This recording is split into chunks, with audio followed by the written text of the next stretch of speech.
ತ್ರಿವರ್ಣ ನ್ಯೂಸ್ಗೆ ಸ್ವಾಗತ. ನಾನು BM ಹನೀಫ್. ಇದು ಹನಿ ಟ್ರ್ಯಾಕ್. ಸ್ನೇಹಿತರೆ, ಸುಪ್ರೀಂ ಕೋರ್ಟ್ ಒಂದು ತೀರ್ಪು ನೀಡಿದೆ. ಸ್ಟೂಡೆಂಟ್ ಲೀಡರ್ಗಳಾದ ಉಮರ್ ಖಾಲಿದ್ ಮತ್ತು ಸರ್ಜೀಲ್ ಇಮಾಮ್ ಇಬ್ಬರಿಗೂ ಕೂಡ ಜಾಮೀನು ಕೊಡೋದಕ್ಕೆ ಸಾಧ್ಯ ಇಲ್ಲ. ಇನ್ನು 1 ವರ್ಷ ಅವರಿಬ್ಬರು ಹೊಸ ಜಾಮೀನು ಅರ್ಜಿ ಕೂಡ ಹಾಕಬಾರದು. ಇದು ಸುಪ್ರೀಂ ಕೋರ್ಟ್ ನೀಡಿರುವಂಥ ತೀರ್ಪಿನ ಸಂಕ್ಷಿಪ್ತ ನೋಟ. ಕಳೆದ 5 ವರ್ಷಗಳಿಂದ ಉಮರ್ ಮತ್ತು ಇಮಾಮ್ ಇಬ್ಬರು ಜೈಲಿನಲ್ಲಿದ್ದಾರೆ. ಅವರ ವಿರುದ್ಧ ಹೊರಿಸಲಾದ ಆರೋಪಗಳ ವಿಚಾರಣೆಯೇ ಇನ್ನೂ ಶುರುವಾಗಿಲ್ಲ. ವಿಚಾರಣೆಯೂ ಇಲ್ಲದೆ, ಜಾಮೀನು ಇಲ್ಲದೆ 5 ವರ್ಷಗಳಿಂದ ಇಬ್ಬರು ಜೈಲಿನಲ್ಲಿದ್ದಾರೆ. ಇದು ಸಂವಿಧಾನ ಎಲ್ಲರಿಗೂ ನೀಡಿದ ವ್ಯಕ್ತಿ ಸ್ವಾತಂತ್ರ್ಯದ ಉಲ್ಲಂಘನೆ ಅನ್ನೋದ್ರಲ್ಲಿ ಎರಡು ಮಾತಿಲ್ಲ. ಹಾಗಂತ ಸುಪ್ರೀಂ ಕೋರ್ಟ್ ಕಾನೂನನ್ನು ಉಲ್ಲಂಘಿಸಿದೆಯಾ? UAPA ಕಾಯ್ದೆನಲ್ಲಿ ಇಷ್ಟೊಂದು ಕಠಿಣ ನಿರ್ಬಂಧಗಳು ಇವೆಯಾ? ಈ ಕಾಯ್ದೆಯ ನೆಪದಲ್ಲಿ ಕೇಂದ್ರ ಸರ್ಕಾರ ಈ ವಿದ್ಯಾರ್ಥಿ ನಾಯಕರ ವಿರುದ್ಧ ಸೇಡು ತೀರಿಸಿಕೊಳ್ತಾ ಇದೆಯಾ? ಈ ವಿದ್ಯಾರ್ಥಿ ನಾಯಕರು CAA ವಿರುದ್ಧ ಹೋರಾಟದಲ್ಲಿ ಹಿಂಸೆಗೆ ಪ್ರಚೋದಿಸುವ ಕೆಲಸವನ್ನ ನಿಜಕ್ಕೂ ಮಾಡಿದ್ದಾರಾ? ಈ ಎಲ್ಲ ಪ್ರಶ್ನೆಗಳ ಬಗ್ಗೆಯೂ ಬೆಳಕು ಚೆಲ್ಲುತ್ತೇನೆ. ಅದಕ್ಕೂ ಮುನ್ನ ಒಂದು ವಿನಂತಿ, ನೀವಿನ್ನೂ ನಮ್ಮ ಚಾನೆಲ್ಗೆ ಸಬ್ಸ್ಕ್ರೈಬ್ ಆಗಿಲ್ಲ ಎಂದಾದಲ್ಲಿ ಈಗಲೇ ಸಬ್ಸ್ಕ್ರೈಬ್ ಆಗಿ ಈ ವಿಡಿಯೋವನ್ನು ಕೊನೆ ತನಕ ಪೂರ್ತಿಯಾಗಿ ನೋಡಿ.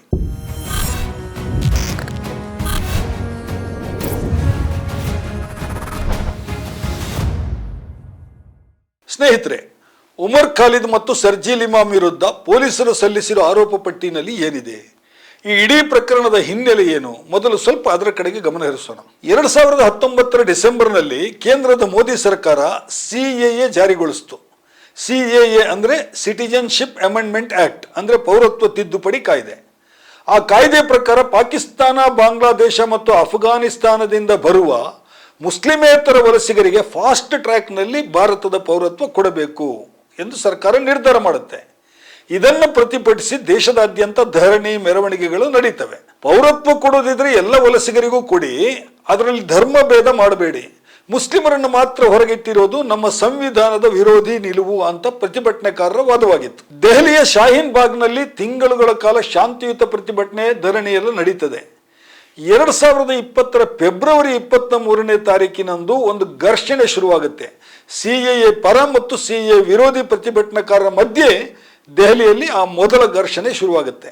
ಮರುದಿನ 24, 25, 26 3 ದಿನಗಳ ಕಾಲ ದೆಹಲಿಯಲ್ಲಿ ಕಲ್ಲು ತೂರಾಟ, ಹಲ್ಲೆ, ಗುಂಡು ಹಾರಾಟ, ಗುಂಪು ದಾಳಿ, ಅಗ್ನಿಸ್ಪರ್ಶ ಹೀಗೆ ನಿರಂತರವಾಗಿ ಎಲ್ಲವೂ ನಡೀತು. ಈ ಕೋಮು ಘರ್ಷಣೆಗಳಲ್ಲಿ 53 ಜನರು ಸತ್ತೋಗ್ತಾರೆ.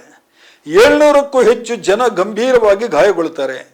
ಗಲಭೆಗಳಲ್ಲಿ 65%ಕ್ಕೂ ಹೆಚ್ಚು ಮುಸ್ಲಿಮರೇ ಸಾವು ನೋವಿಗೆ ಈಡಾಗ್ತಾರೆ.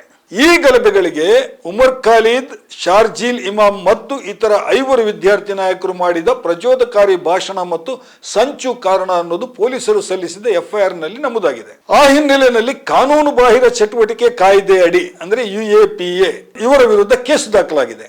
5 ವರ್ಷಗಳಿಂದ ವಿಚಾರಣೆಯೇ ಇಲ್ಲದೆ ಈ 7 ಮಂದಿ ಜೈಲಿನಲ್ಲಿ ಕಳೆದಿದ್ದಾರೆ. ನಿನ್ನೆ ಜನವರಿ 5ನೇ ತಾರೀಕಿನಂದು ಸುಪ್ರೀಂ ಕೋರ್ಟ್ನಲ್ಲಿ ಇವರ ಜಾಮೀನು ಅರ್ಜಿ ವಿಚಾರಣೆ ಇತ್ತು. ಇವರಲ್ಲಿ ಉಮರ್ ಖಾಲಿದ್ ಮತ್ತು ಶಾರ್ಜೀಲ್ ಇಮಾಮ್ ಇಬ್ಬರನ್ನ ಬಿಟ್ಟು ಉಳಿದ 5 ಮಂದಿಗೆ ಸುಪ್ರೀಂ ಕೋರ್ಟ್ ಷರತ್ತುಬದ್ಧ ಜಾಮೀನನ್ನು ನೀಡಿದೆ. ಈ ಉಳಿದ ಇಬ್ಬರ ಬಗ್ಗೆ ಸುಪ್ರೀಂ ಕೋರ್ಟ್ ಏನು ಹೇಳ್ತಾ ಇದೆ?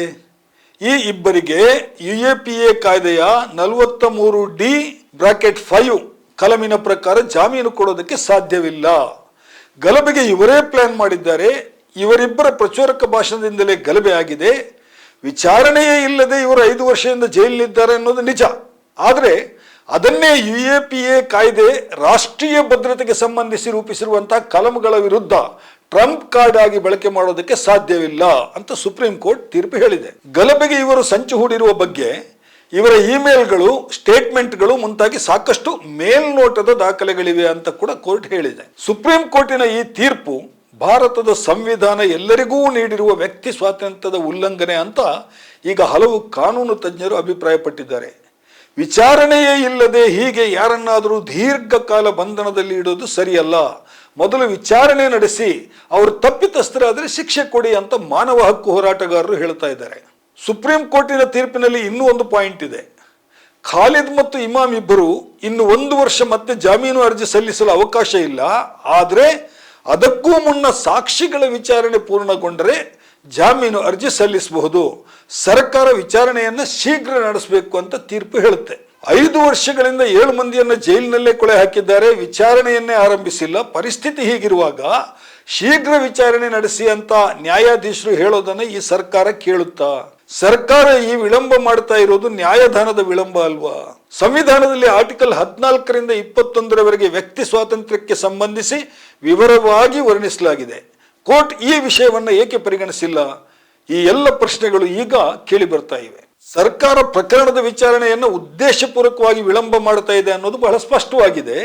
ಈ ವಿಳಂಬಕ್ಕೆ ರಾಜಕೀಯ ದ್ವೇಷವೇ ಕಾರಣ ಅಂತ ಮಾನವ ಹಕ್ಕು ಕಾರ್ಯಕರ್ತರು ಕೂಡ ಅಭಿಪ್ರಾಯಪಟ್ಟಿದ್ದಾರೆ. ಇದೇ 2020ರ ದೆಹಲಿ ಗಲಭೆಯಲ್ಲಿ ಬಿಜೆಪಿಯ ನಾಯಕ ಕಪಿಲ್ ಮಿಶ್ರಾ ಕೂಡ ಪ್ರಚೋದಕ ಭಾಷಣ ಮಾಡಿದ್ದರು. ಅದರ ವಿಡಿಯೋ ಇದೆ. ಆಗ ಅಮೆರಿಕದ ಅಧ್ಯಕ್ಷ ಡೊನಾಲ್ಡ್ ಟ್ರಂಪ್ ಭಾರತದ ಭೇಟಿ ನಡೆದಿತ್ತು.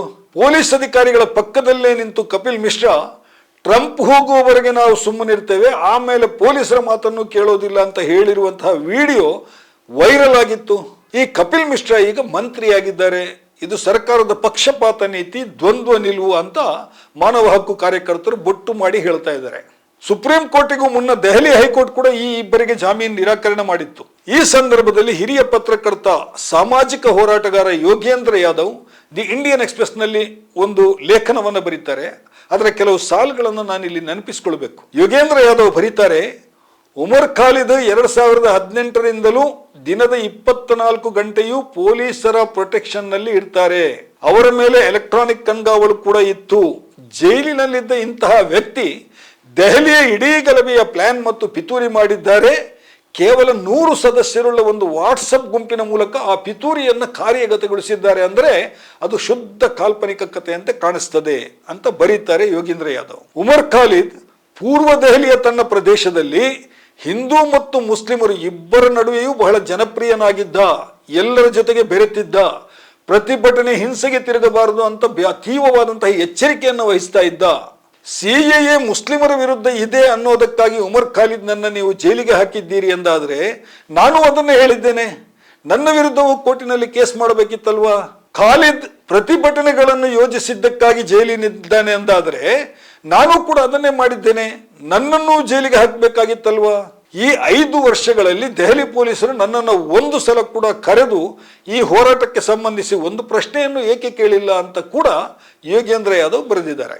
ದೆಹಲಿ ಗಲಭೆಗೆ ಮುನ್ನ ರಾಗಿಣಿ ತಿವಾರಿ, ಪ್ರದೀಪ್ ಸಿಂಗ್, ಯತಿ ನರಸಿಂಗಾನಂದ್, ಕಪಿಲ್ ಮಿಶ್ರಾ ಮತ್ತು ಅನುರಾಗ್ ಠಾಕೂರ್ ಇವರೆಲ್ಲರೂ ಕೂಡ ದ್ವೇಷ ಭಾಷಣಗಳನ್ನು ಮಾಡಿದ ವಿಡಿಯೋಗಳಿವೆ. ಇದೆಲ್ಲವನ್ನು ನ್ಯಾಯಾಲಯಕ್ಕೆ ಏಕೆ ಗಮನಿಸಿಲ್ಲ? ಇದು ಯೋಗೇಂದ್ರ ಯಾದವ್ ಕೇಳ್ತಾ ಇರುವಂತಹ ಪ್ರಶ್ನೆ. ನಮ್ಮ ಕೋರ್ಟ್ಗಳು ಜಾಮೀನು ಕೊಡುವ ವಿಧಾನದ ಬಗ್ಗೆಯೂ ಕೂಡ ಈಗ ಸಾರ್ವಜನಿಕ ಚರ್ಚೆ ಶುರುವಾಗಿದೆ. ಹಲವು ಅತ್ಯಾಚಾರ ಪ್ರಕರಣಗಳಲ್ಲಿ ಶಿಕ್ಷೆ ಅನುಭವಿಸ್ತಾ ಇರುವಂತಹ ದೇವಮಾನವ ರಾಮ್ ರಹೀಂ, ಅವನಿಗೆ ನ್ಯಾಯಾಲಯ ಕಳೆದ 8 ವರ್ಷಗಳಲ್ಲಿ 14 ಸಲ ಪರೋಲ್ ಮೇಲೆ ಹೊರಗಡೆ ಬಿಟ್ಟಿದೆ. ಉಮರ್ ಮತ್ತು ಶಾಲ್ಜೀಲ್ ಪ್ರಕರಣದಲ್ಲಿ 5 ವರ್ಷಗಳಿಂದ ವಿಚಾರಣೆಯೇ ನಡೆಯದೆ ಜೈಲಿನಲ್ಲಿ ಕುಳಿತಾ ಇದ್ರು ಕೂಡ ಜಾಮೀನು ಕೊಡ್ತಾ ಇಲ್ಲ. ಇದು ನ್ಯಾಯಾಲಯಗಳ ಡಬಲ್ ಸ್ಟ್ಯಾಂಡರ್ಡ್ ಅಂತ ಕೂಡ ಸಾಮಾಜಿಕ ಹೋರಾಟಗಾರರು ಹೇಳ್ತಾ ಇದ್ದಾರೆ. ಸದ್ಯಕ್ಕಂತೂ 1 ವರ್ಷ ಇವರಿಬ್ರು ಜೈಲಿನಲ್ಲಿ ಇರಬೇಕಾಗುತ್ತೆ. ಮುಂದೆ ಏನಾಗುತ್ತೋ ಗೊತ್ತಿಲ್ಲ. ಸರ್ಕಾರ ಈ ಪ್ರಕರಣದ ತನಿಖೆಯನ್ನ ನ್ಯಾಯಾಲಯ ಹೇಳಿದಂತೆ ವೇಗವಾಗಿ ಮಾಡುತ್ತಾ ಶೀಘ್ರವಾಗಿ ಇವರಿಗೆ ನ್ಯಾಯ ಸಿಗುತ್ತಾ ಅನ್ನೋದನ್ನ ಕಾದು ನೋಡಬೇಕಾಗಿದೆ. ಸ್ನೇಹಿತರೆ, ಇದಾಗಿದೆ ಇವತ್ತಿನ ಹನಿ ಟ್ರ್ಯಾಕ್. ಇನ್ನೊಂದು ವಿಷಯದ ಜೊತೆಗೆ ಮತ್ತೆ ನಿಮ್ಮ ಮುಂದೆ ಬರ್ತೇನೆ. ನಮಸ್ಕಾರ.